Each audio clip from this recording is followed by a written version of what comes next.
bagaimana menjaga hak tadi Bung Nasir, tapi juga tadi untuk fungsi kontrolnya yang seringkali jadi problem bisa teratasi. Iya, memang masalah di negara ini yang paling besar itu pengawasan.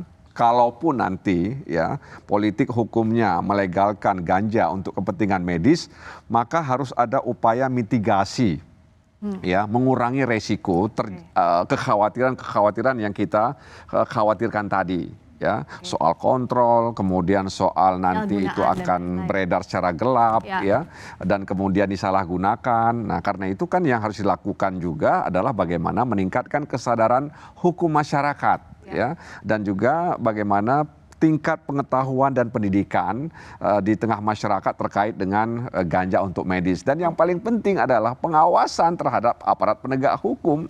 Sebab jangan sampai kemudian ada celah di situ. Ya, budaya hukum sudah bagus, kemudian pengetahuan masyarakat sudah bagus, kita punya masalah tidak mampu mengontrol. Ya, misalnya ada oknum-oknum yang bermain dalam konteks untuk menyalahgunakan ganja untuk medis ini, begitu. Kalau Prof. Zubairi, apa yang jadi catatan agar misalnya pun nanti ada langkah untuk legalisasi, tapi betul ganja medis ini punya manfaat yang bisa dirasakan sangat besar untuk penyakit-penyakit berat misalnya yang diderita, Prof?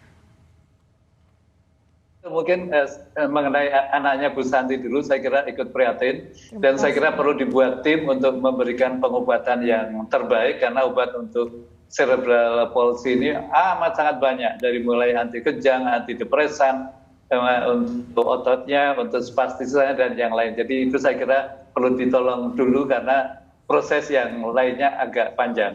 Mengenai ganja medis, maka untuk diketahui bahwa sudah lama sekali morfin yang kita tahu kelihatannya lebih berat daripada ganja itu bisa didapatkan sebagai obat dan legal, dan bahkan ada guidelines dari WHO dan dari semua tim kanker. Kebetulan dulu di awal-awal rumah sakit kanker Darmais, saya ada di tim nyeri kanker. Nah, di situ morfin kita pakai untuk mengobati sampai sekarang ini dan ada dijual di apotek.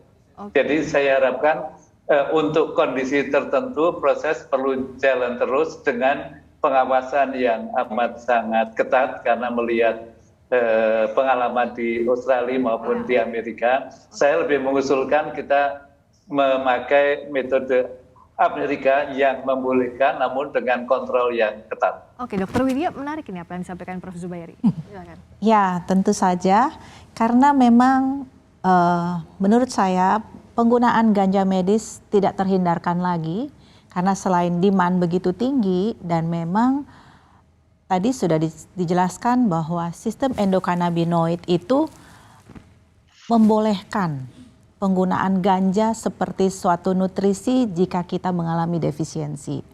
Dan banyak sekali penyakit yang bisa diobati oleh ganja ini karena dia akan mempengaruhi rasa nyeri, ya, reseptor untuk nyeri dan tidur, gangguan gastrointestinal, kemudian gangguan mood dan behavior, gangguan neurologi, dan berbagai keadaan-keadaan lain seperti HIV, AIDS, glaukom, fatigue, asma, cancer, muscular dystrophy, fibromyalgia, dan lain-lain.